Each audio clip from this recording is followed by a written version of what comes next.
Since this is the last chapter of Higurashi, unless the developer of this series ever makes more. As far as future playlists, I have 2 playlists planned for the future. The playlist right after this is a fighting game called Aqua Pazza. Aqua Plus Dream Match. Comes out September 24th. So, 3 weeks from now. A little less. I'll at least do a few videos on that. The rest of that playlist will be... Well, I have a lot of free video games on the Steam wishlist. So, that rest of that playlist will either be various free video games that won't cost me anything to get, or perhaps returning to older games that I've already done part of on this channel. And the playlist after that will be a game called Union Rhythm Psychosis. I'm going to call that playlist Denpa Brain Rot. And I made one video about that about a year ago. And it's me just showing some footage of the Steam store page. But, yeah, the game I don't think comes out till about Halloween. So, almost 2 months from now. So, yeah.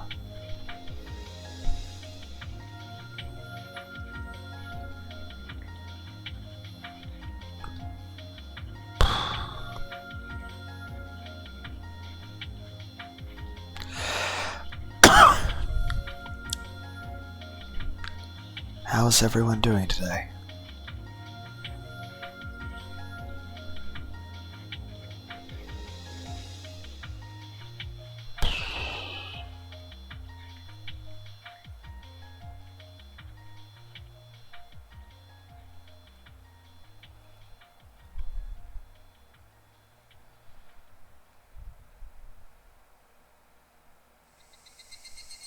When I asked Rika-chan, she said Satoko might have possibly gone up to the mountain behind the shrine.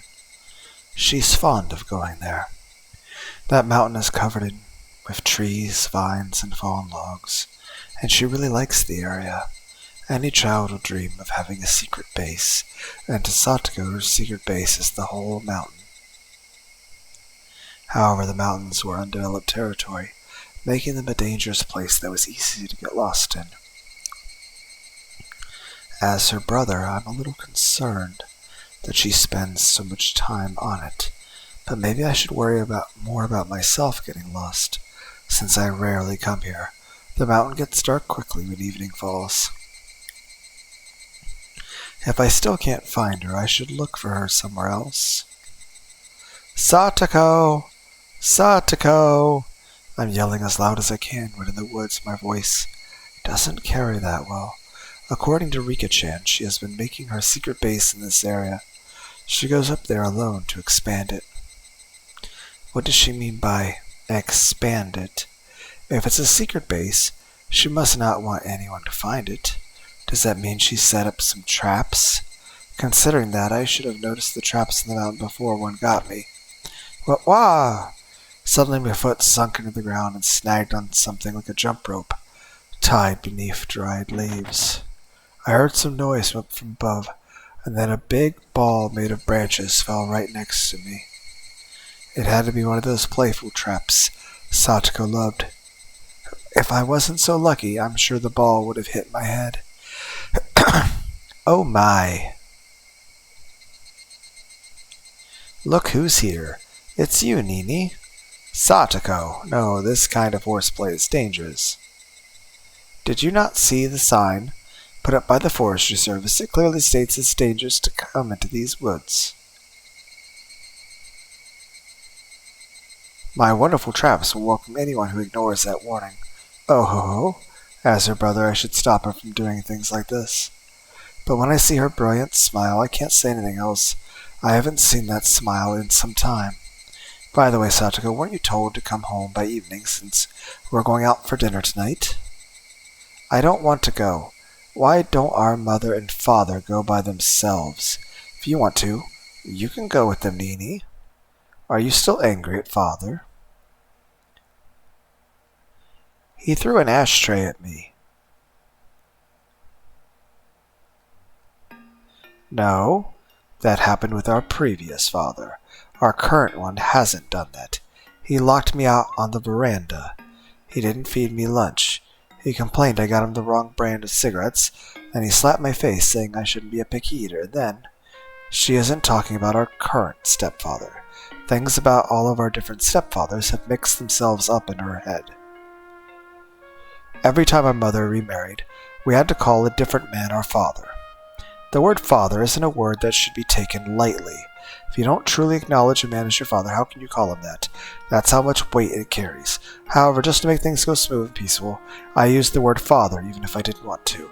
But it was too difficult for Satoko, young as she was, to do the same. Ever since Satoko was very little, she's been having troubles with all of our stepfathers. She's never opened up to our current one. To Satoko, a father figure is no longer someone she can trust. It's true that her current stepfather doesn't have any experience being a parent, so he sometimes gets rather upset with her. But ever since the incident where Satoko called the child abuse hotline, our stepfather regretted his mistakes and tried his best to communicate with her. Even my mother realized how much Satoko has suffered emotionally when it was pointed out by the social worker. She's doing her part in trying to bring Satoko back into the family, but Satoko completely refuses to even try. It's understandable, though. Her childhood has been filled with misery. Satoko can only open up to me. That's why I have to be the one and only family member she can trust, otherwise she'll be all alone in this world. But a brother and a sister alone can't be considered a family. Even if we don't get along now, if we continue to communicate, even in a small way, we may be able to become a real family someday. Satoko? Our current stepfather is getting nicer. He says he wants to make up with you. That's news to me. That's because every time he tries to say something, you run away. He wants to talk to you. He says he won't make you eat pumpkin anymore. That's a lie. He said I couldn't leave until I ate my pumpkin, and he tied me to the chair. Again, she isn't talking about our current stepfather. Satoko, just come home with me, okay? Mother got a free dinner coupon, and we don't want it to go to waste, do we? We already have the reservation, so we have to go today. Why don't you go, Nini? I prefer staying home alone. Satoko usually doesn't stay out playing this late. She knows we're going out, that's why she's out here alone. Although I want to snap at Satoko, I controlled myself, because she only has me. I can't scare her. Please, let's go home, Satoko. You don't have to decide to go or not right now. You can think about it after we get there. Besides, without your help, I can't find my way down the mountain. Nini, I've brought you here so many times already, you still haven't learned. What am I going to do with you, Nini? Satoko holds out her hand. She often says she's embarrassed to hold my hand in front of people, but she's holding out her hand right now. I took that hand, Satoko's fragile hand. I have to protect her as her big brother. Let's go home, Satoko. Sure.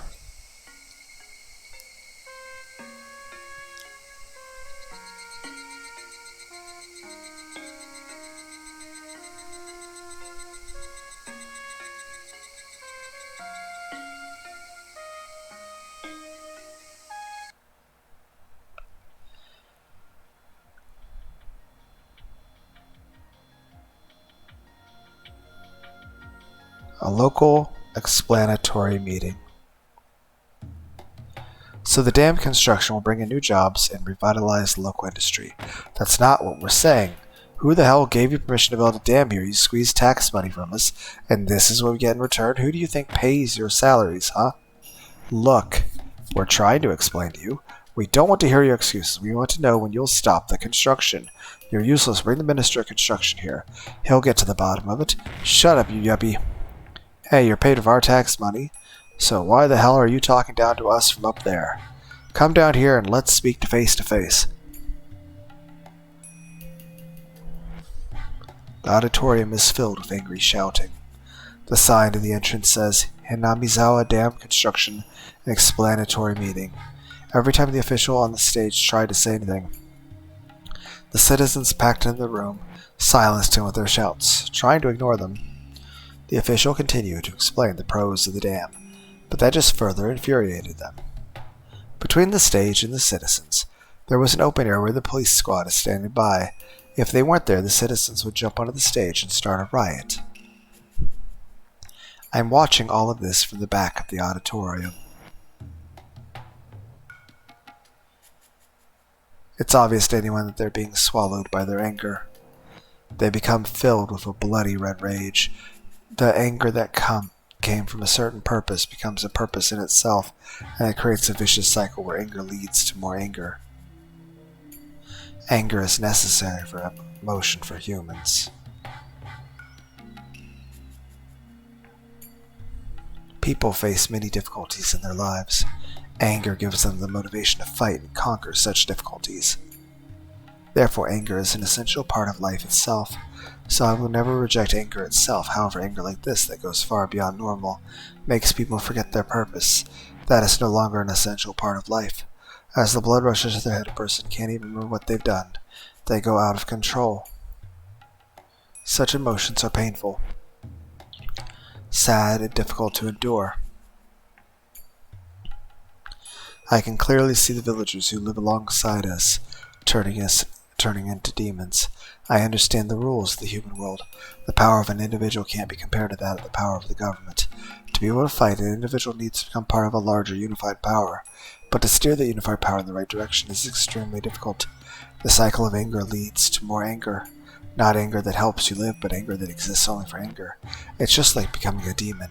And this emotion is capable of violently rousing us from our long, peaceful slumber. Everyone is immersed in their own anger. We lived peacefully with the villagers while we slept quietly. Yet now we've awakened, and it's like the world is trying to return to the age when demons were said to rise on Confucius Swamp. I keep shouting at everyone to get them to calm down, but my voice can't reach them because of the vicious cycle of anger. Even so, I'll continue shouting, hoping even one of them will hear my voice, because if I don't do anything, the demons may awaken.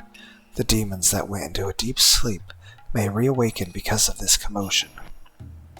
Then, all of a sudden, the atmosphere changed. Looking up, I saw the angry exchange between the villagers of those on the podium had devolved into a confrontation between the villagers themselves.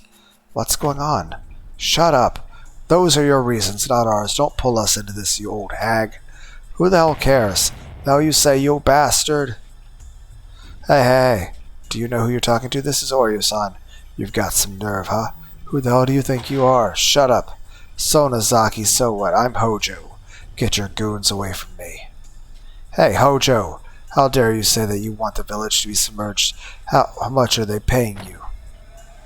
Shut up, you old geezer. Listen, there are plenty of poor people in Hinamizawa. Not everyone is rich and has fields all over the mountain like you do. I'm satisfied with the compensation from government. They've even offered to provide us with public housing. Yet you're ruining everything, you assholes. Don't pretend you're the same as us. If you want to fight with the government, why don't you fight by yourselves? Then who's going to pay? You? I'm poor and have 2 kids at home. I was planning to start a new life by leaving here in peace after getting compensation from the government and finding a job elsewhere. But you, since when did you represent me, huh? Do you think you're that important or what? Hey, Hojo, how dare you betray us? Then get out of this village. Sure, I'll be happy to, but you're going to pay what I'm entitled to, right? You're going to pay me every yen of the compensation I was going to get from the government? Even if I wanted to leave the village, I don't have the money. If you're going to pay me, I'll leave straight away. Hojo is right. There are plenty of residents who are willing to leave. You 3 families shouldn't drag us into this. The hell is this? Who just spoke? Come on, who was it? If you want to stay, then stay. We have the right to leave, so don't interfere. That's right. Back the hell off, you damn Sonozaki hag. Ah, of course we'll compensate the people who support the dam construction plan. We most certainly will not steal the land from you. Shut up, government dog. Are you trying to divide the village? Die, Hojo. You don't deserve to breathe the village air. Hold your breath and suffocate to death. Screw you, old hag. I'll murder your ass. Step up front, you damn hag. Hey, stay out of this, you fat pig. Very good. That was very good, Hojo. I haven't been this pissed off in so long. You'll get what you deserve. Look forward to it. Get him, Hojo. The government has to provide us new jobs. Shelter and compensation. Hey, stop this violence. All of you, stop it. Like hell, bring it on, come and get some. Everyone is being tainted with the bloody red anger, and I can only watch. The least I can do is to apologize for the tragedy that is about to happen. I'm sorry. I'm sorry. I'm sorry. This is how things started. From this day onward, the Hojo family and the Sonozaki family wage a feud war against each other, and the Hojo family become ostracized within the village. This marks the beginning of Satoko and Satoshi's lives of tremendous hardship.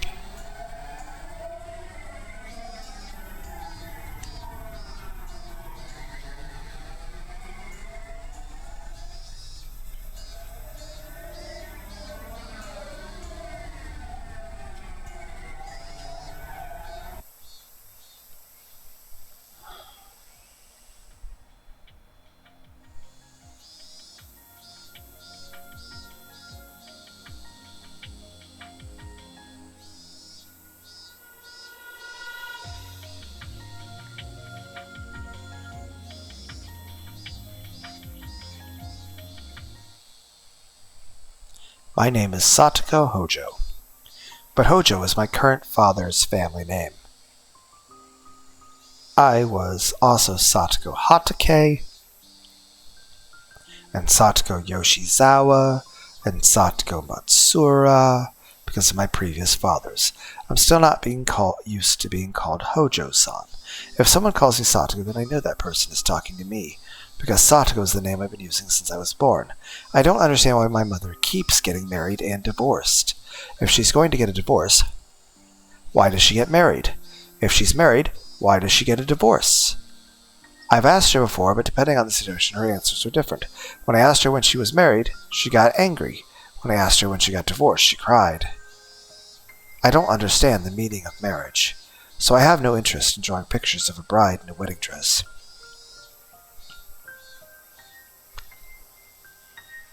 I don't think I'll ever get married. I don't want to keep changing my child's last name. My teacher once asked if I liked my mother. I think it was when I was in kindergarten in Okonomiya. That was a very difficult question, because sometimes I loved her very much and sometimes I hated her very much. I couldn't decide. When my mother was nice, she smiled all the time. She made us happy. She thanked me for being her daughter. When my mother wasn't nice, she frowned all the time. She treated my brother and me very poorly. She told me I should have never been born. My teacher asked me if I liked my father. That was a very easy question because I always hated him very much, no matter who he was. The new fathers always treated me nicely at first, as if I was their real daughter. They always told me I could think of them as my real father, but they couldn't be my real father. Besides, I didn't even know my real father's face. How could I call them my father? I couldn't. That was disgusting. Right before divorce, my fathers always became very irritated with me. They treated me like a cockroach. They told me they didn't have money to feed me, they threw things at me, and they locked me out on the veranda. I was told I could forget about them because that was all in the past. I think that was a different teacher from a different school. Maybe that's true, because ever since Hojo became my father, my mother has been smiling. I haven't seen them get into a fight, as I have seen happen just before a divorce.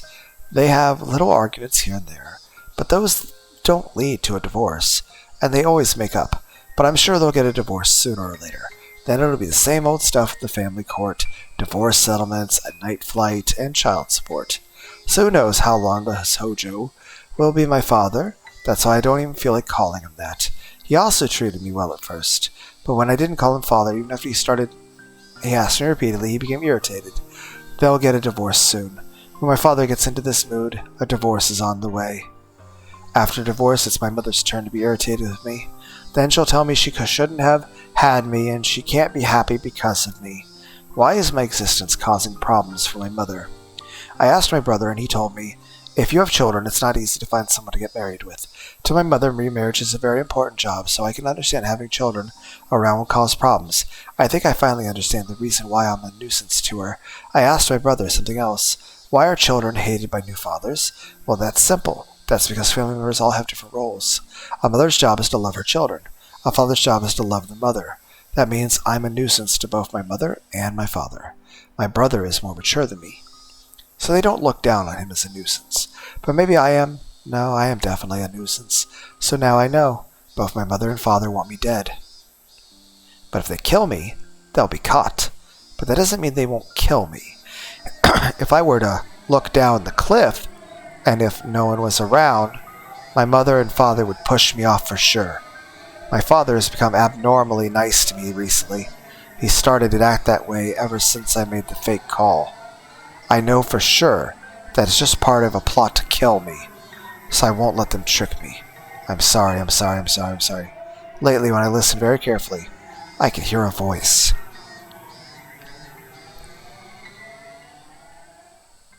Apologizing. The voice sounds similar to mine.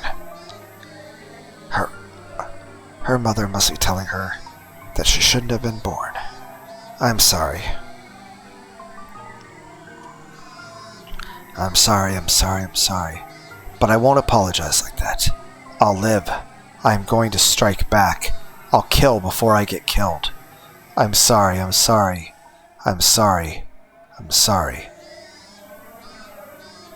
Remember, all of these 50 fragments are from Hanyu's perspective. So all of these things that are happening,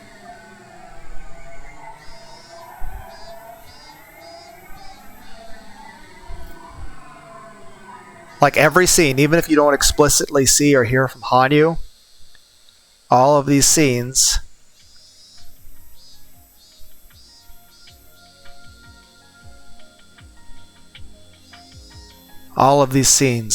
it's implied that Hanyu, like when Satoshi went to the mountain, Hanyu was watching that.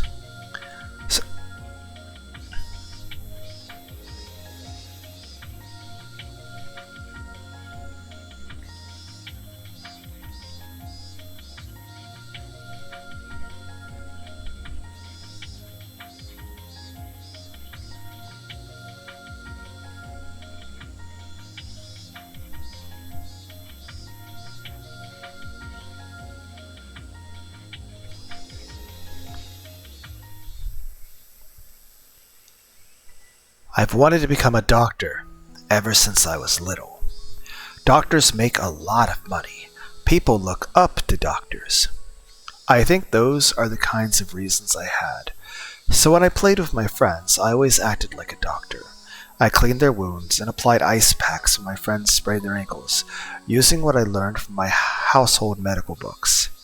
Everyone, including me, believed that I'd be a doctor one day. My family was poor, so they praised me for that goal. They told me that I needed to study a lot to become a doctor, so they borrowed some pseudo-medical books from the local library for me. The rental fees weren't cheap, so I would speed read one book in a day, and the next day my parents would go back to the store to exchange it for a different book, saying they accidentally borrowed a book they already borrowed before. By doing so, my parents borrowed 2 books for the price of 1. Of course, now I know those books were rather useless, but they were highly motivational just the same. My neighbors called me Dr. Kyousuke-kun, and I was always picked for class health officer at school. Even my teachers helped me with the classes I needed to take to become a doctor. Of course, in reality, becoming a doctor isn't as easy as it might seem. I had to study diligently, and the path was most definitely rough. To become a doctor, one must attend college. Since my family was poor, I was told I wasn't allowed to go to an expensive private school, so I had to be admitted to a national public university. My grades weren't bad, but the admission rate to the national public universities is very marginal. Especially since I wanted to go to medical school, my chances were even smaller. I studied like crazy. My only driving force was my childhood dream of becoming a doctor. The dream of becoming a doctor to be looked up to by everyone kept me going, and I was admitted. I wasn't at the top of the list, but I made it in. I was finally at the starting point of making my childhood dream come true. My parents were thrilled. Neither my father nor my mother went to college, so they were proud of their son getting into a public medical school. They invited our relatives over to celebrate. Although it was a public university, tuition wasn't cheap, but they still had an extravagant celebration anyway. My father didn't express his emotions much. He always kept a straight face. He rarely voiced his opinion or took initiative on anything. My mother took care of everything, and he showed up last and left without saying a word. He was then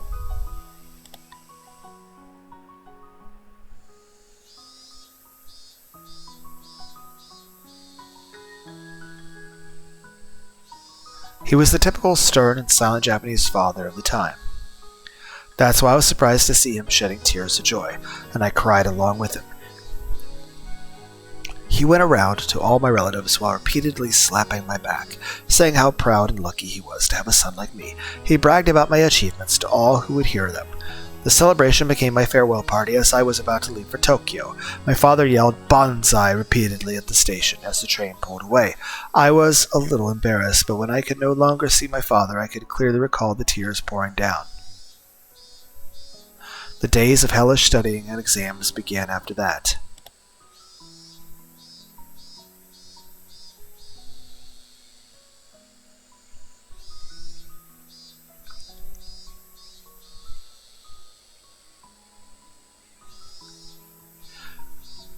Some days I was tempted to just give up and submit myself to the lavish lifestyle of the city, but the letters from my family always encouraged me and gave me strength to go on.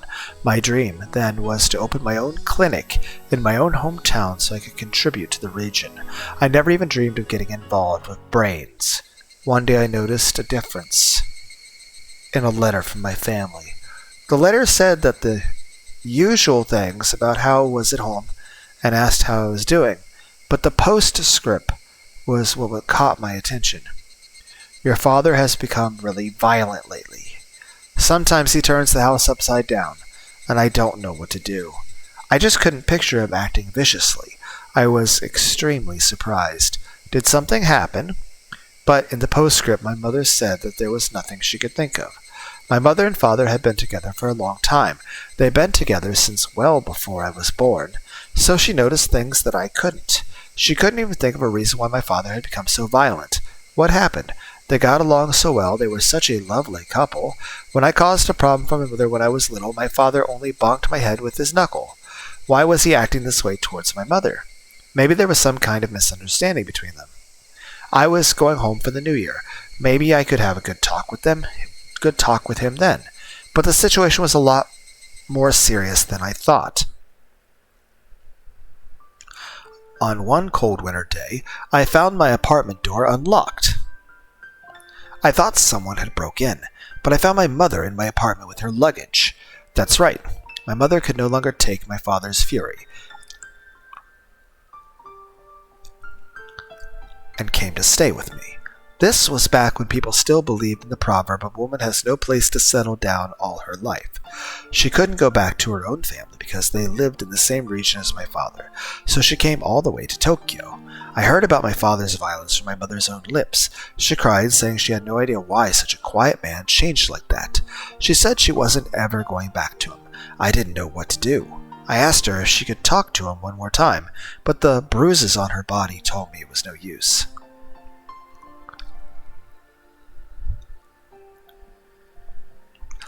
To remember what happened afterwards is too much, so I'll be brief.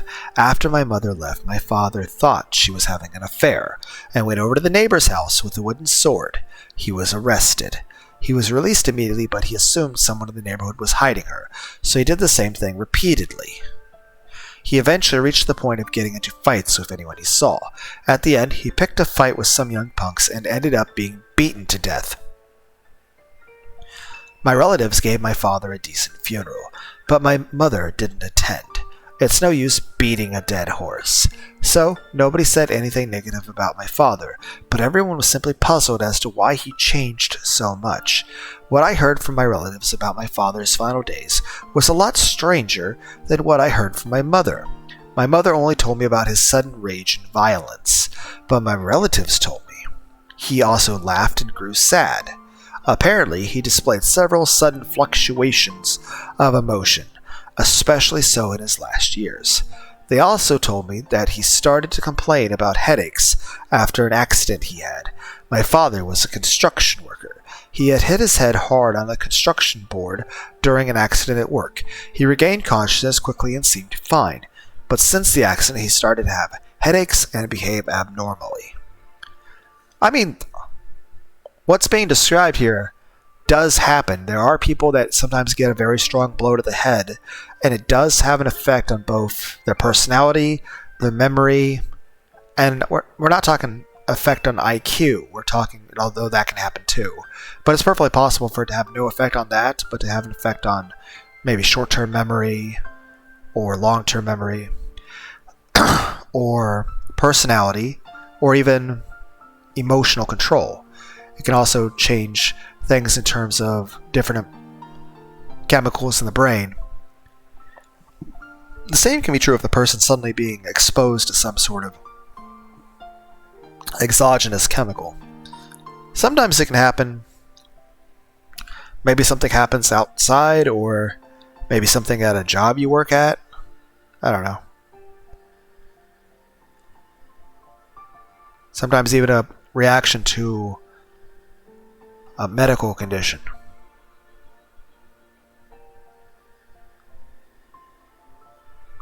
But yeah, so it is possible for something to affect the way the brain works. It could be physical damage to the brain. It could be the brain itself just releasing chemicals for some reason that aren't supposed to be. It could be chemicals being introduced to the brain, even on accident, or even but just unknown to anybody. It could also be an effect from other organs in the body, like the liver or something. I sensed the connection between the accident and my father's changes, so I talked to my professor after I went back to Tokyo. I can't say for certain, but it sounds like it's possible your father suffered some kind of brain damage. There's a chance that blow to his head caused an organic mental disorder. I don't know, I've probably had a few hundred blows to the head myself. Heck, I got bullied a lot in school, so... Heck, I probably got punched in the face and the head. Probably about 50,000 times. Heck, over the course of my life, I probably got punched and hit or struck probably about 1 million times. But that was like forever ago. Then again, I've also just naturally gotten my head hit by so many fucking things. I've also been in a car accident. I've actually been in like 6 or 7 of those. Though, one of them, I got hit by like one of those big Ford 354 trucks going like 75 miles an hour. All of my ribs were bruised. Any more bruised, they would have been broken. My legs from my hips to my feet were covered in purple and black bruises that looked like the texture of a basketball. I couldn't move my left arm for about a couple months, hardly. Also, I had at least a dozen plus, actually a little more than that, staples left side of my skull. I got hit in the head really fucking hard. Beyond that, let's see. I think it was probably about 5 years after that, which would have been like 8 years before today, now-ish. I don't know. 8.5? 9? I don't know. I wound up getting meningitis and encephalitis, so I had swelling in the brain and swelling in the spinal cord. I spent 3 days in the hospital getting pumped full of chemicals to prevent me from dying. I also got a spinal tap. That sucked. Really sucked a lot. Though I think the main thing that really changed after that is that my testosterone levels started just dropping off a cliff. Then again, there was other stuff going on at that time. I was overworking a lot. Also, I was dealing with... at that time I was married, so I was living with an abusive, psychotic wife. So I wasn't sleeping. Heck, there were some days I didn't sleep at all, and on average I usually slept maybe 1-2 hours a day. My life was wake up, take care of my son, go to work, come home, take care of my son, all the while dealing with every time I come home, I'm just getting yelled at. Granted, the marriage started okay, but it's like, That sucked. So obviously, that's sleep deprivation, additional exposure to abusive circumstances, probably not good for me either.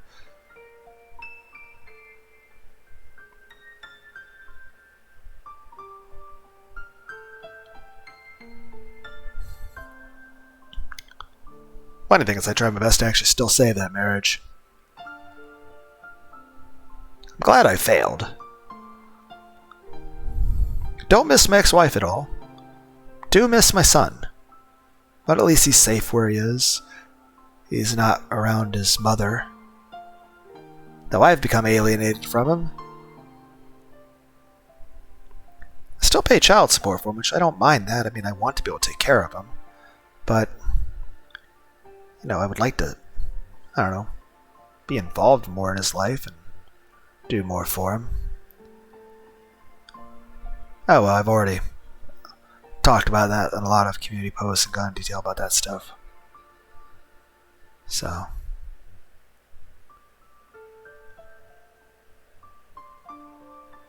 I don't know if the prolonged isolation is affecting my brain at this point.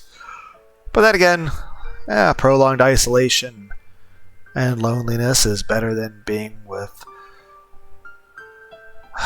someone psychotic, adulterous, and abusive. So, heck, I'll say this. I tend to be a lonely person, but I was never more lonely or alone than when I was married. So, never again on that.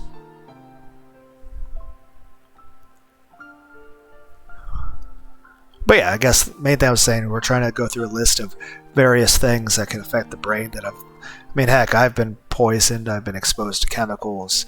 Heck, I once had to work at a job where I was having to breathe and ingest powdered metal and powder paint.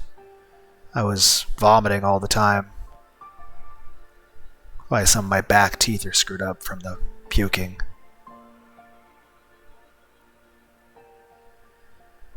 Had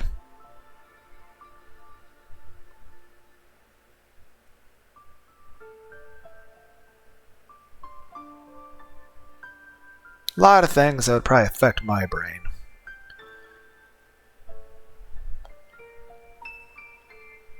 I don't know, between the depression and all the blows to my head, it probably lowered the IQ a little bit. I do remember I was 12, 13, 14, and those ages doing IQ tests. At least I had 132 IQ back then. I graduated high school with honors diploma, 4.0 straight A's, calculus, physics, chemistry. Though couldn't afford to do much college stuff. Did eventually try to do an online one, but that was more of a scam, and I got fucked over on that. So that sucked. But, yeah, I'd say, as far as my brain, I think the biggest things worth mentioning was getting hit by a truck and, the ICU for 3 days with swelling of the brain and swelling of the spinal cord. That was uncomfortable. Heck, 2 years ago I had bladder surgery. Don't think that would affect my brain, but who knows?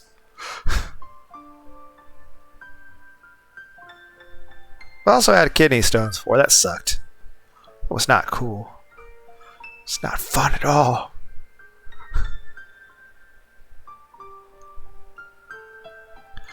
The symptoms your father showed in his final years are similar to delirium and mental fluctuations we've often seen in similar patients. I've also know that I knew this one elderly man who started having something with this stuff because there was some problem. I don't think it was his liver. I think it was, granted, his liver and kidneys were affected too, but it was something else inside his abdomen or something. But basically his organs were releasing chemicals they weren't supposed to.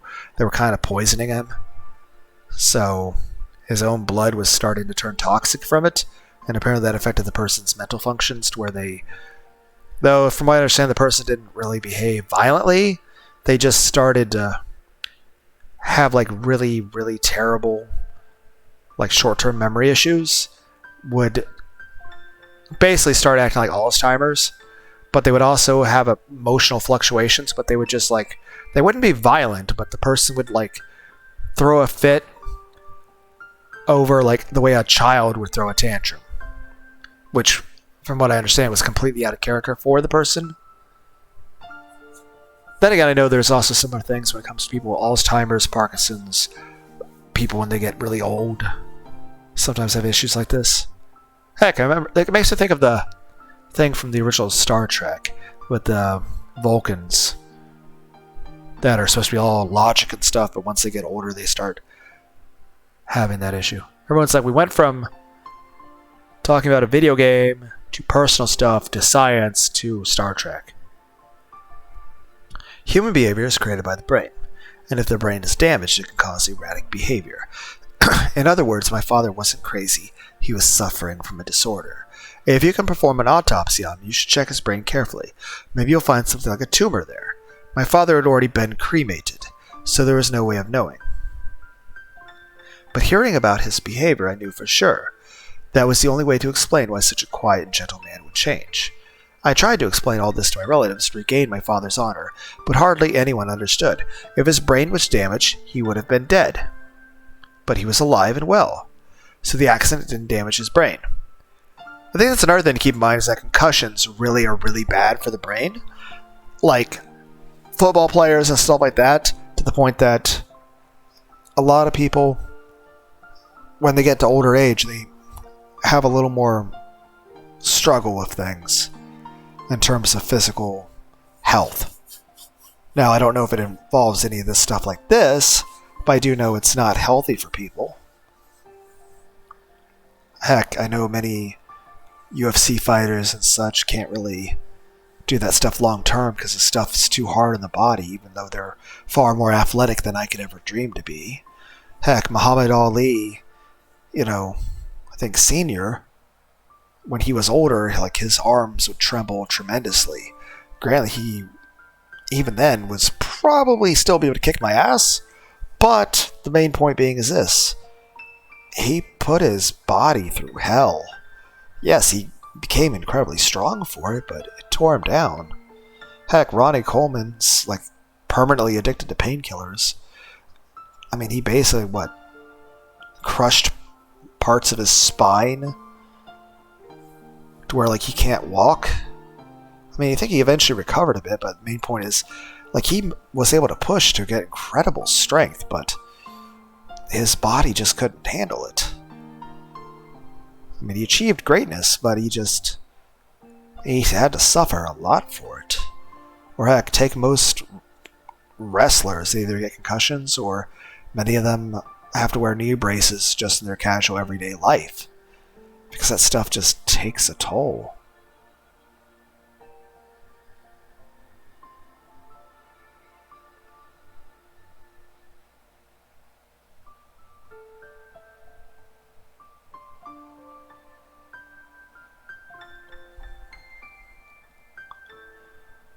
Heck, I know while martial artists tend to be pretty strong, they usually tend to have more arthritis in older age. Like the people doing the karate punches and all that stuff. Karate chops or whatever. It's just...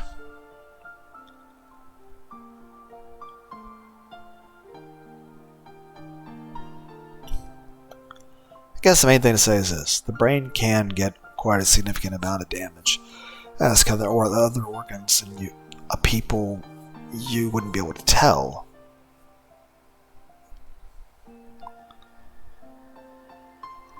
And like I said, it can be physical damage to the brain.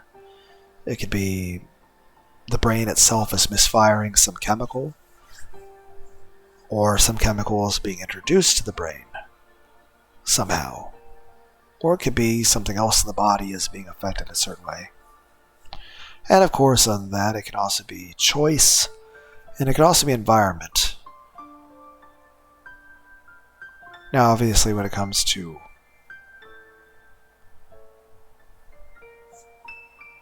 all of these things, there is a degree of choice still involved. But depending on how severe certain things are, a person's ability to choose and really think rationally can be impaired beyond what's possible. It'd be kind of like like there are certain chemicals you can induce to a human brain that completely removes their ability to have any self-control. Now there's one thing, like obviously some chemicals just impede, but like there's some chemicals that are given to people that can just, it's kind of like you give someone a chemical that's going to kill them. You can't just override that through willpower, you know. But I guess the main thing I'm saying is that there's many different classifications of chemicals, and some of them work very, very different than others.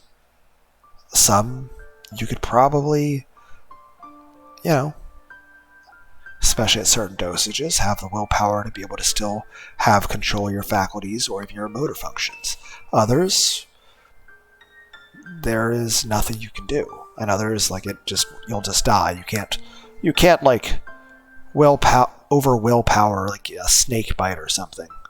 You can't just decide, like, just gonna think really hard not to die to poison. It wasn't his brain that caused him to change, it was his mind. They simply brushed it off like that. This is the perception most people have about the brain. They don't realize the mind and the brain are connected. Most of the relatives didn't believe me, but there was one person who I really wanted to anyway. That was my mother. As she got older, she grew senile, and she exaggerated the abuse she had to endure. All she did was criticize my father, and every time she ended up crying, lamenting that she married him. They were a lovely couple. They were a great family. That's why I wanted to convey to her that she was misunderstanding the situation with my father. My father's behavior was caused by his brain damage. What he did to her was very sad, but he didn't want to be that way. I told her that he wasn't at fault. I mean, she wasn't at fault either. I mean, she probably thinks you're blaming her, which that's not the point. Like, that was not the intention. Obviously, she's still the victim here, but technically so is he.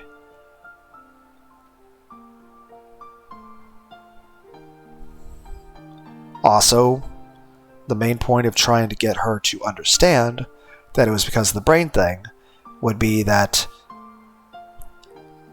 it'd be much more sad for her to be thinking that he was just some monster, as opposed to he was a good person who really did love her, and, you know, something beyond his power changed, at which point it could give her solace and make her feel better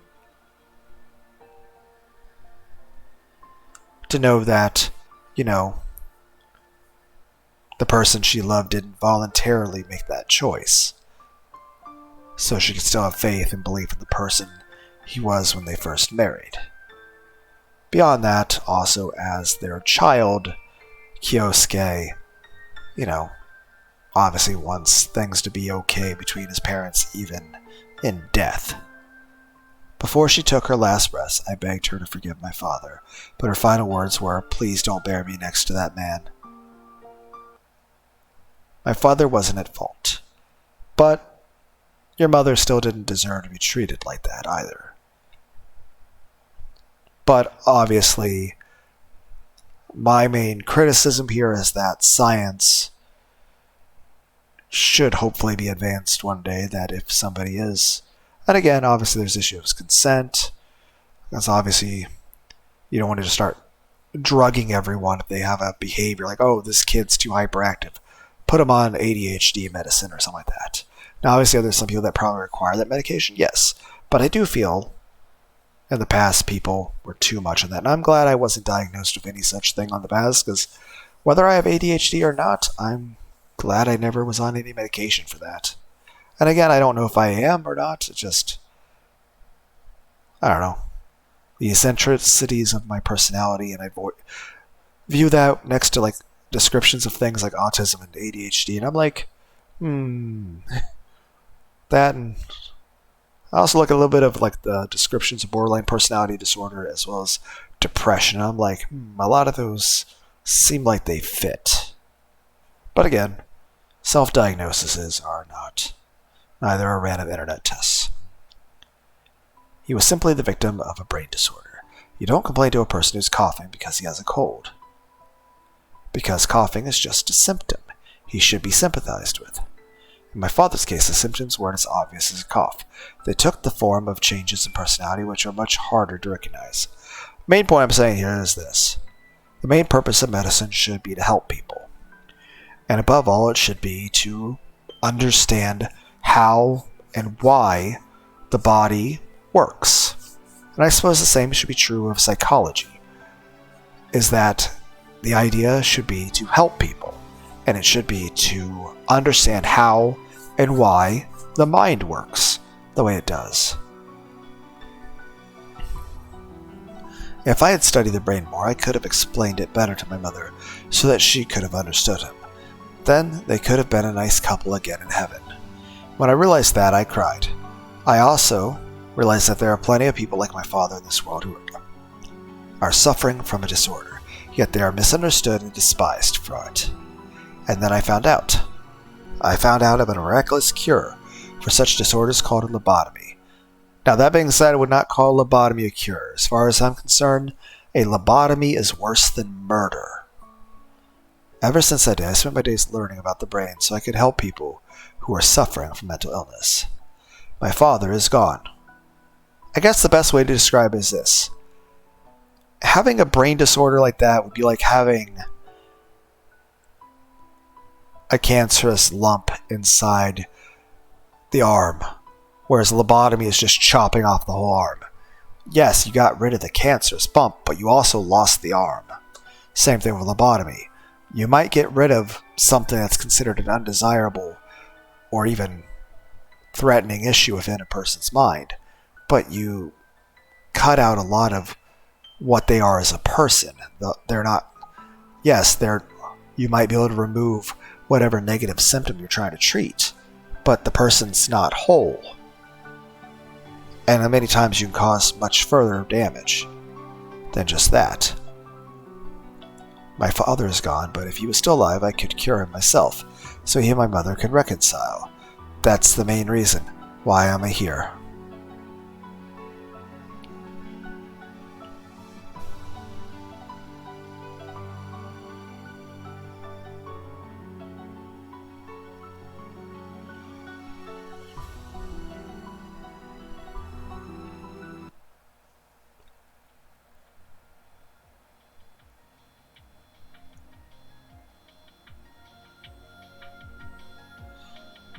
Jiro Tomatake. The forecast said there was a chance of rain in the evening, but I didn't think it would rain so hard. We decided to wait at an abandoned bus stop for the rain clouds to clear. I'm sorry, Takano-san. Oh, don't be, Jiro-san. I knew it would pour, so don't worry about it. Hee hee? Takano-san giggled. Although she said the weather might change suddenly, I dragged her out here. I feel stupid for making her come along and ending up ruining her precious day off. I have to go back to Tokyo tonight, so it'll be a while before I can return to Hinamizawa. I didn't want to spend my last day at a cheap hotel in Okonomiya, so I asked her to go for a stroll. It's just, haha, I'm really sorry. Hee hee hee.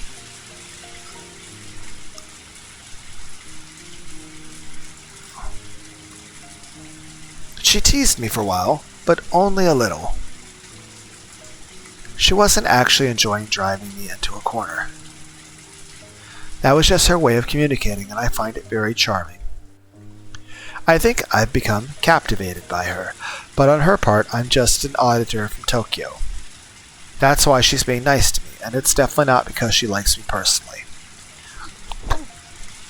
So I feel like I might have used my position to drag her out here, and that makes me a little depressed. I probably should think this slight fever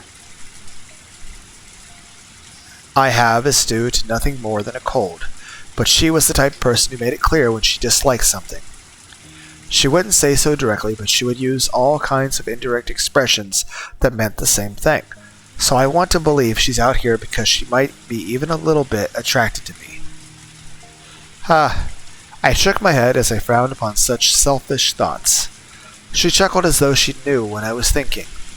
I felt myself starting to go red after that. You're a mysterious person, Jiro-san. I bet women don't leave you alone, huh? So why are you hanging out with a weirdo like me?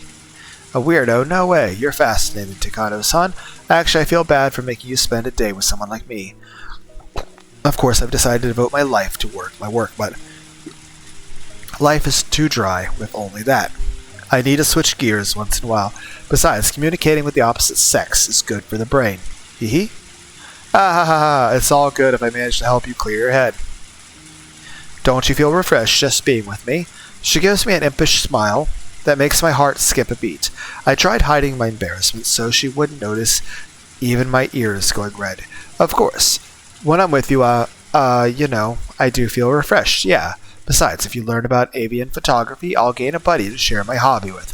So next time, I'll bring my old camera. It's really expensive to buy a new one, you know? Ha ha ha. Thank you. I would love to learn about the avian photography that you're so intrigued by. I'm looking forward to joining you on a stroll next time you go. So I don't need to buy a camera, do I? No. Try with my old camera first, and if you enjoy it, then you can buy one for yourself. I'll send it to you when I get back to Tokyo. Thank you. Then I'll have you critique my photos when you come next time. Sure. Haha, I can hardly wait to see them. Hee hee. They'd be nothing compared to yours. It'd be my very first time doing it, you know. While she keeps her cool and smiles, all I can do is blush and scratch my head. Am I being conceited? I can't help but think that Takano-san likes being with me. If it's mere flattery, I don't think she'd come along this far. Oh, no. Taking women's flattery serious is the mistake I always make. I shouldn't assume that she's attracted to me. By the way, isn't this the first time we've been alone like this? Ah, yeah, you're right. Usually the director or some other research staff is around. I don't know anything about you. I don't know exactly what you do in Tokyo or what you've done in the past. I wonder what you do in the self-defense force. I was an instructor for a while, but I hurt my eye when I was injured. I can live life normally, but they made a big deal out of it, and ever since all I do is desk work. Takano-san giggles, saying I must have done something silly to cause the injury. And when I helped PR with their magazine, I became fascinated by photography. Cameras have the power to make people happy. I bet you don't know what I'm talking about, but it's true. Since I started taking pictures, my life has been a lot happier. How can a camera make someone happy? Well, a camera takes a snapshot of a moment of life. Of course you want to capture a moment that's filled with happiness, right? So you look for happiness through the viewfinder. And as you search, you realize your everyday life is actually filled with happiness. For example, a dandelion sprouting from the crack of the asphalt is just a weed in a busy life. But when you look at it through the viewfinder, it's a gift to let you know that spring is approaching. You capture it, you put it in an album, and every time you open the album, you remember that happy feeling you had when you took the picture. So you always feel that way when you take your pictures? Sure. I don't have ambitions of taking artistic photos or capturing a dramatic prize-winning moment. That's not important to me.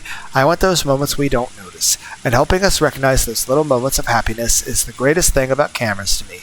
So I'm really glad to be able to see Hinamizawa through my viewfinder.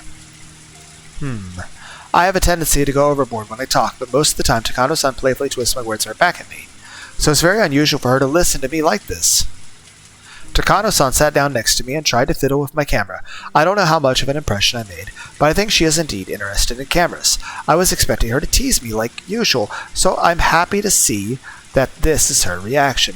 Do you want to try? Do you think I can? It's easy. First, you just need to learn how to focus and press the shutter. Why don't you hold it? Oh, don't ever touch the lens, though.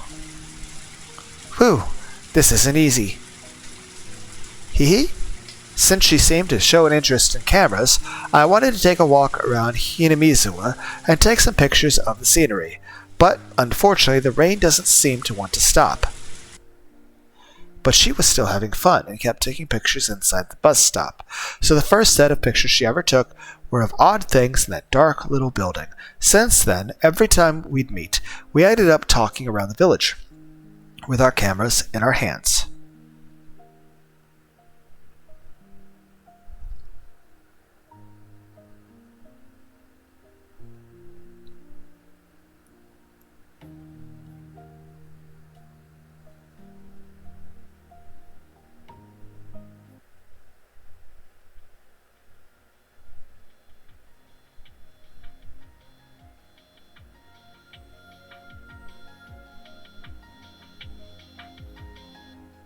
Dam construction operation withdrawal. Sorry for being late. I had an unusually large number of patients today. Thank you for coming, Lieutenant Colonel Erie. Tomataki stood up suddenly and saluted when he saw Erie come into the room. All right, stop calling me Lieutenant Colonel. I'm a doctor. I just can't get used to military ranks. Can you call me Director instead? Understood, Director Erie. Ah ha ha ha. Tomataki, of course, knew that Erie didn't like to be called Lieutenant Colonel, so it was something of a joke. They laughed casually together. On the other hand, Takano looked rather fed up with it. She couldn't stand hearing the same joke over and over, and was even thinking about talking to Tomataki about it. But she didn't want to hurt his feelings, so she simply never had the chance. Maybe it's because of how Tomataki pronounces it, but she keeps hearing Risa, Lieutenant Colonel in Japanese, Nisa. Once she heard it that way, she kept hearing Iri Risa every time Tomataki said it. Iri Nisa, Iri Risa. When Tomataki told Iri about it, he had a good laugh. Today was just a simple meet and greet, and tomorrow was the actual meeting. Tomataki had already arrived, but there would be more inspectors from Tokyo at the meeting, waiting to hear about the progress that had been made. Anyway, I heard the whole village is up in arms about the dam construction project. You can say that again. The village is in such a mess. I participated in the local municipal explanation meeting as an official, but the whole thing was alive with angry shouts and profanities. After the basic Hinamizawa Dam project was announced, the village was consumed with uproar. The government retracted their plans for concessions rather early on. They made their aggressive stance clear. They didn't want the locals to take advantage of them by showing their willingness of compromise. However, that backfired horribly. As they had historical ties to the land, the government actions only made their bonds stronger. Neither the government nor the locals wanted to back down. People from Hinamizawa are rather hot-tempered, maybe because they're descendants of demons. It's not funny. That wild meeting lasted all night. I feel your pain. Ha ha ha ha ha. Really, it's not funny, Tomataki-san.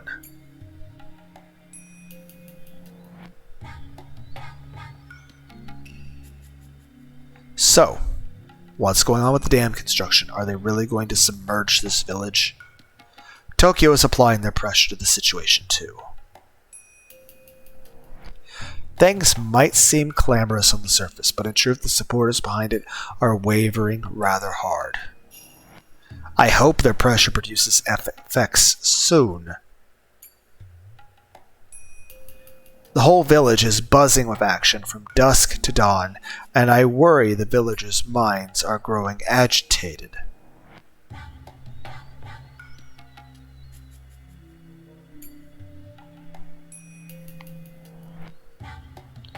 Sometimes I have to listen to my patients go on and on about their opinion on the dam construction plan.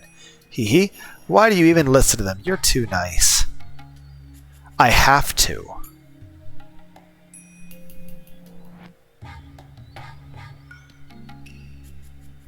I am a clinic director first and research center director second.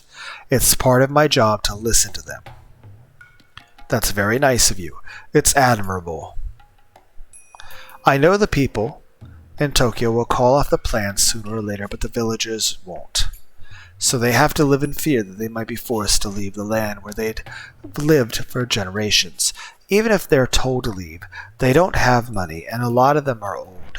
Maybe some wanted an increase in the amount of compensation they'd be offered, but the government changed its mind. I don't think it's possible for them to come to a peaceful agreement at this point. There were actually some villagers who were satisfied with that amount and were willing to leave. However, the Sonozaki family didn't want to change their stance against the issue. They're actually leading the villagers in a fight against the government. There are blaring announcement vans everywhere, and ads and flyers are attached to the circulation notices. It's a serious matter for them. I guess I can understand. I hope the construction plan will be called off soon for their sake. Once it's called off, this village will become peaceful once again. I know that, of course. Things are moving right along in Tokyo, so please, give us a little more time. I've heard a rumor from Tokyo that you're having problems finding a way to pressure the Minister of Construction. Is that true?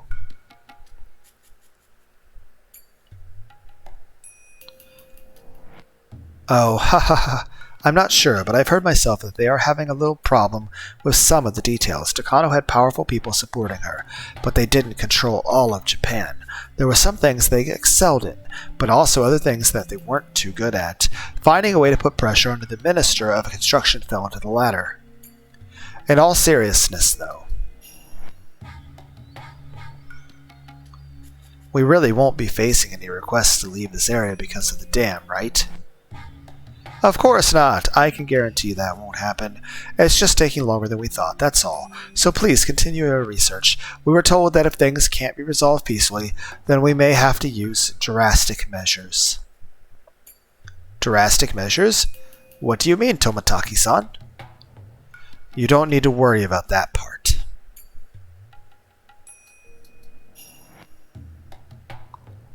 Director Erie, please, let us take care of it. I see.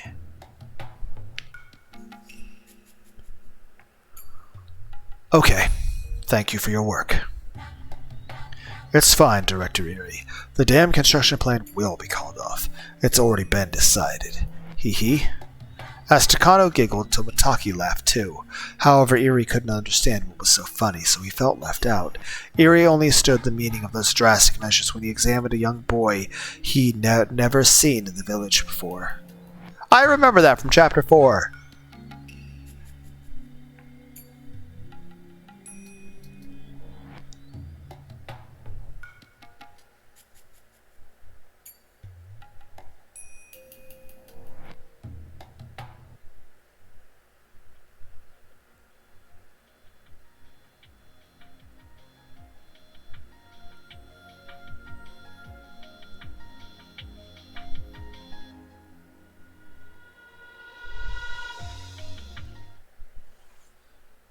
Early summer, 1979, after death.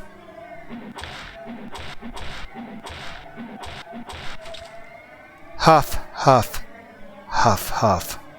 Shit. Damn it, shit. Manager. Manager. Come on. Say something. Manager. You idiot. He's dead already. Clang. A loud noise snapped everyone out of it. Someone dropped the shovel he was holding. The shovel was smeared with reddish-black blood. No, not just the shovel. All 6 construction workers' clothes were blood-soaked, too. One of them cried out to the silent dead body of the manager, which was drenched in blood. Manager! Manager! Ooh. Shut up! He's already dead. It was self-defense. Right? Self-defense! The fight had started after the manager yelled at them for drinking beer inside the office. There were no drinking and no smoking signs everywhere. The manager harshly scolded at anyone who broke that rule. So it was the 6 workers' fault for disobeying, but they drank because they were stressed out by the anti-dam protesters. That's why they said things to provoke the manager. They told him to step out, and the others went along. The construction workers toiled hard in long hours. That's why they instigated the fight with the manager to release their stress. They had expected to just curse at each other, or to end up in a wrestling match, but things escalated. Or to put it more accurately, the manager exploded all of a sudden. The manager had to deal with the residents' protests as well, so he was under just as much pressure, or maybe even more. But how he changed was not normal. The manager was calm at first, but he gradually became more aggressive, and it was like he transformed into someone completely different. No, it was like he was possessed by something evil. The men who instigated the fight sobered up when they saw his behavior. Then, the manager picked up a shovel that was nearby and tried to smash his opponent's head in with it. He managed to avoid the hit, but if he didn't, his head would have surely been split open. The manager kept pounding on him with the shovel, even as he frantically tried to avoid the hits. By this time, the workers had realized this was beyond a simple fight, so they tried to hold the manager down. But the manager turned on them with the shovel, too. One of the men tried to protect himself by crossing his arms above his head, but there was no way that could have blocked a shovel swung with such force. Blood spurted out and the man groaned in pain. By this time, the 6 men had realized the manager was not his usual self. This manager would try to bash in their brains without hesitation. Since their opponent was using a shovel as his weapon, they had to find some kind of weapon too. One of them grabbed a huge hammer, and the others realized they needed to find something as well. To restrain the manager in that condition, it was better to arm themselves. It wasn't supposed to be this way. Well, it didn't take that long for the madness to infect the 6 workers. It was only a matter of time before they went from restraining him to lynching him. By the time they realized what had happened, the manager was already a lump of meat. His face was swollen, shreds of skin had been torn off, and his muscles and skull were visible too. Obviously, he was quite dead. Fuck! He almost killed us, remember? If he hadn't attacked us, we wouldn't have fought him, right? The leader of the 6th, the one who instigated the fight, tried to bring the rest to his side, but nobody replied, and so the leader became frustrated. He was the one who started the fight, the rest simply joined in. He was the main perpetrator. Maybe that was why he was feeling so exasperated. He sensed that he was the one at fault. Don't just stand there like a limp noodle. It's too late. We killed him, and there's nothing we can do about it. We're all murderers now. Buck up. You ain't thinking about turning yourself in and doing time, are you? Fuck you. I can't go to this slammer at my age. We're hiding it. We're hiding this corpse and pretending nothing happened. Some of them knew he was on probation for an assault incident once before, so if he got into trouble with the law again, the punishment would be more severe than they could imagine. That was why he was trying desperately to find a way out. If he was alone with the manager's body, then he wouldn't have behaved this way. All he would have do was to hide the manager's body and pretend nothing happened. But there were 6 of them, including him. They were partners in crimes and witnesses too. If even one of them turned himself in out of guilt, he'd be in big trouble. But even if we hide the body, they'll find out sooner or later. Instead, we should plead justifiable self-defense. They might end up pardoning us. Don't be so stupid. Look what we've done. Look at his face. Who would think this is the result of self-defense? His parents wouldn't even be able to identify him in this condition, you idiot. But even if we hide it, everyone's going to find out tomorrow morning when the manager doesn't show. It's hopeless. What's hopeless in your damn brain, you shithead? What's hopeless is your damn brain, you shithead. He slapped the other man in the face. The leader had such an evil look in his eyes. Listen well, dipshits. We're all murderers, okay? Keep griping now, and we'll all get slammed for 5 or 6 years. Just one of you here try and blab. We'll all be locked up. Don't underestimate the pen. If you're prepared to be caught away, then run like your life depends on it. You can resign yourself to it later, when it's time to pay the piper. His visage turned more and more demonic. It was the same expression the manager had just a few minutes before. Was he possessed by the same thing that possessed the manager? The 5 men started to think that way. Now that they considered it, all the villagers in the anti-dam protests had the same expression on their faces, too. The real name of the Hinamizawa was Onakafushi village. People said that the wicked demons lived there, and sometimes they possessed people. The men couldn't help but to recall the exaggerated story often told by the demonstrators. The manager swung the shovel after his expression changed to that demonic one. There was no guarantee this man wouldn't do the same. In fact, he was still squeezing the hammer in his hand, glaring at everyone and threatening them.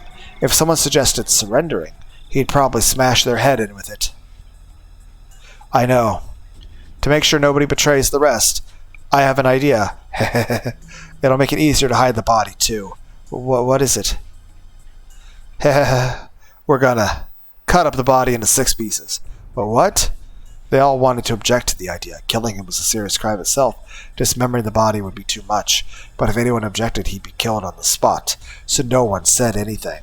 We'll all cut him up together. Remember what the manager used to say? Teamwork. We're all in this together. We each take a body part and hide it responsibly. What do you think, huh? This way, we're all equally guilty, right? I won't let anyone give themselves up. Ooh. The 5 men were all taken in by his ghastly face, and they couldn't even feel the fear. They could even feel the fear of Onkafushi demons creep up their backs.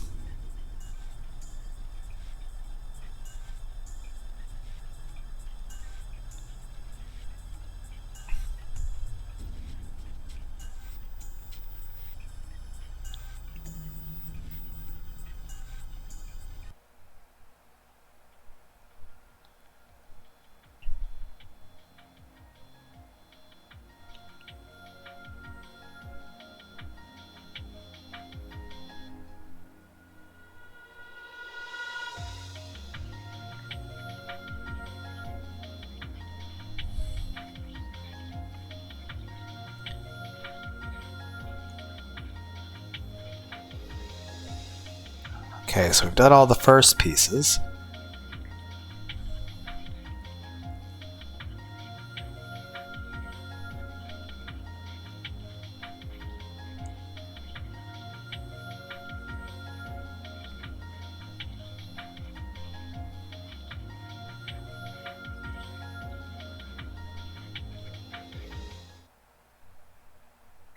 I ran into Satoko while on my way to the grocery store for my mother. Satoko said she was going there too, so we decided to go together. After exchanging our shopping lists, it became easy to guess what the other family would be having for dinner. Satoko's family is having grilled fish and cooked vegetables. We're having Salisbury steak. My, that sounds so very good. I don't mind the grilled fish, but it's the vegetables I'm less fond of. I'm certain there's still plenty of pumpkin left from the other day. Then I bet you'll be getting a lot tonight. Poor, poor Satoko. I don't appreciate knowing that pumpkin is going to show up on the dinner table. Ha! Meep. You don't like pumpkin, no matter how much it shows up. Rika, you have some food you're not fond of, don't you? That's right, you don't like daifuku, cream puffs, or anything sweet, don't you? It's not that I don't like those things, I just choose not to eat them. If I wanted to, I could eat sweets forever. I could even eat pumpkin pie, too. Nipa! I also like pumpkin pie. Ooh, it's not fair that you aren't a picky eater. Conversations like this are how I have fun. Satoko is my best friend. I usually don't like grocery shopping, but if I'm with Satoko, I can make it into an enjoyable evening stroll. Near the supermarket, there's a grocer's and other shops, forming a little shopping district. The grocery store is busy this time of day. All the housewives in Hinamizawa gathered here to shop. Since Satoko and I have different things to buy, we decide to do our shopping separately. Welcome, welcome! Oh, Rika-chama, are you shopping for your mother? What a good girl! Nipa! I'm a good girl who can go shopping by herself. Wow, you really are a good girl. Here, I'll give you this. There were several candies for the owner's occasional asthma attack inside. A sieve full of change hanging in the front. He picked out a sweet from there and gave it to me. It was my favorite flavor, strawberry milk. I put it in my pocket so I could brag about it to Satoko later. I get a lot of fun out of teasing Satoko and making her jealous. She always overreacts, so I never get bored when I'm with her.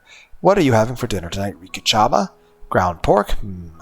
We're making Salisbury steak.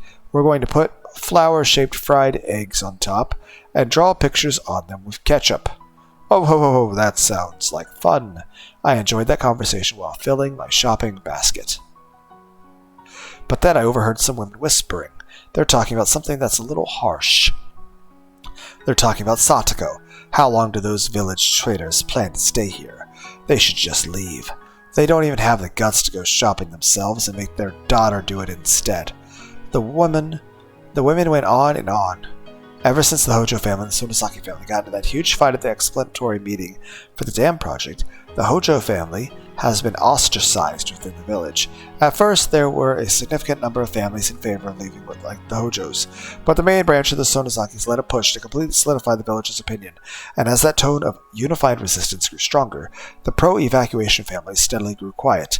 The public harassment led by the Sonosakis and Kimiyoshis, two of the three families with powerful influence in the village, also played an effect too. The Sonosaki family made the Hojo family into an example to ensure that there would be no more pro-evacuation supporters.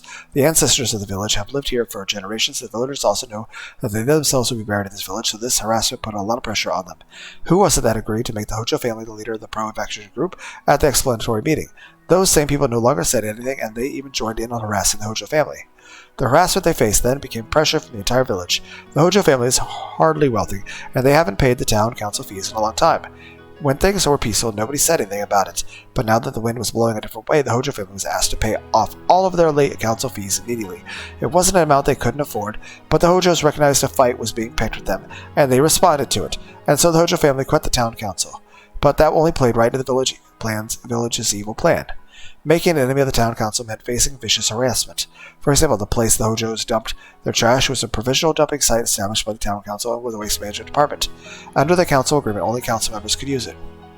Ever since the day Hojo family quit the village council, their trash bags were returned to the front door. Furthermore, all the bags were torn. On top of that, a sign went up on the hedge road near the Hojo family. It said, "Private road, no trespassing. Only council members permitted." A stubborn old man stood and guarded the road, saying that he would not allow any of the Hojo family members to pass.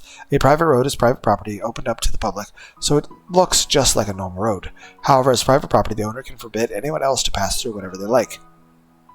More and more, the village piled on vicious harassment. The fear of antagonism spread throughout the entire village. And people came afraid that if they supported the Hojo family, they'd go through the same thing. This has made the Hojo family even more isolated.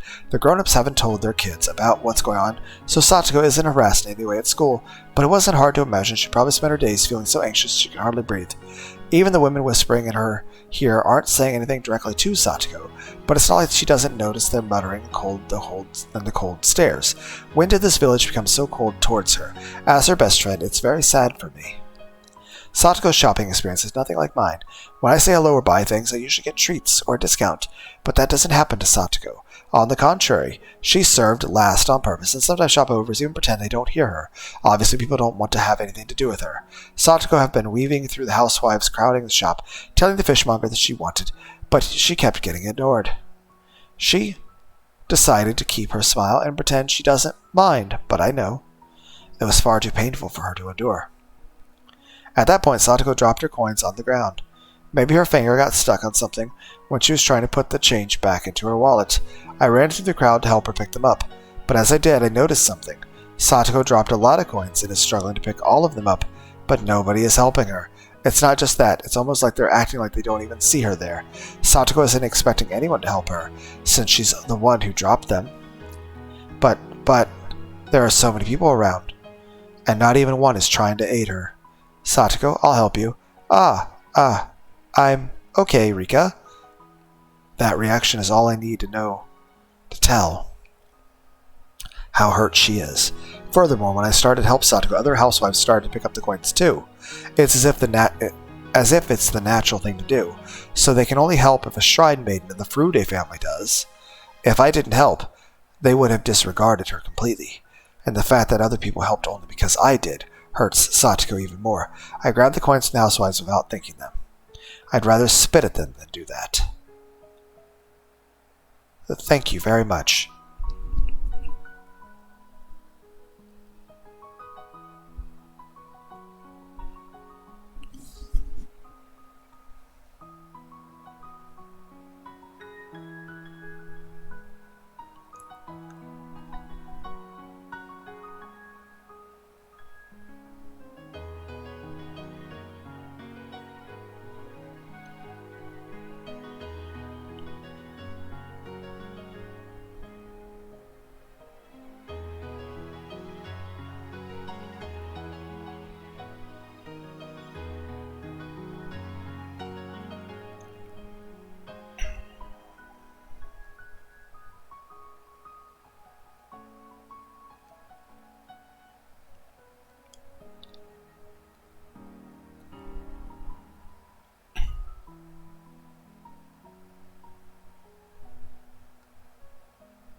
Rika?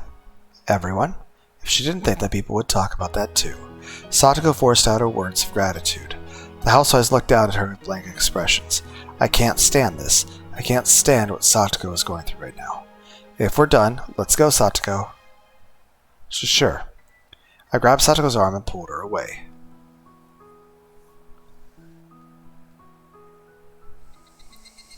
I was frustrated, sad, and bitter. What has Satoko done? Reality is just too cruel. Everyone loves me, but I can share that love with Satoko? Satoko must be wondering why people treat me so differently. I shouldn't come shopping with her. Or rather, I should have done her shopping instead. Satoko? What is it, Rika?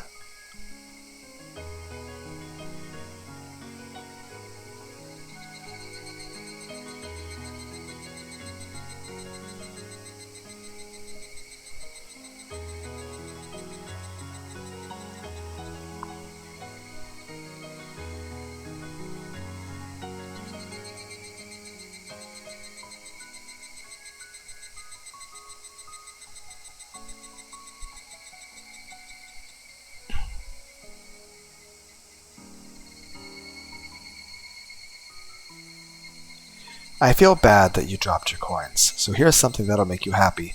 I wanted at least to ease her pain a little bit, so I pulled out the strawberry milk candy I just received, but Satoko refused to take it. That candy was given to you. My hand froze. She saw me getting this candy. That person wanted you to eat it, so if I did, it'd be rude. Satoko turned her back on me and kept walking. Without even saying goodbye, she continued on to her house with the shopping bags in her hands. I only wanted to ease her pain, but I ended up rubbing salt in her wound. How can I call myself her best friend? If I could, I would have crushed the candy right there.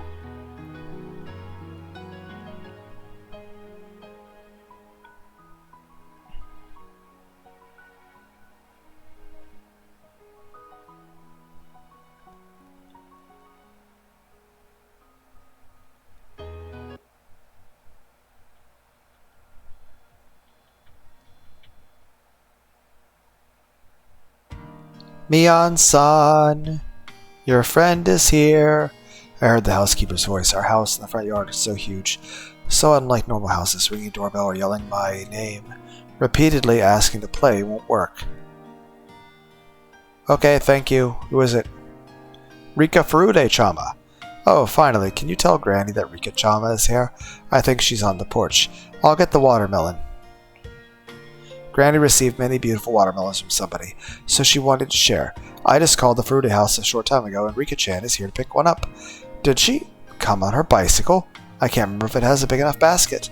I pulled the watermelon from the well while thinking about that. The cold water in the well has refrigerated the watermelon, and the condensation makes it look delicious. The 3 members of the Furude member will enjoy it for at least 2 nights. Meep. Meep.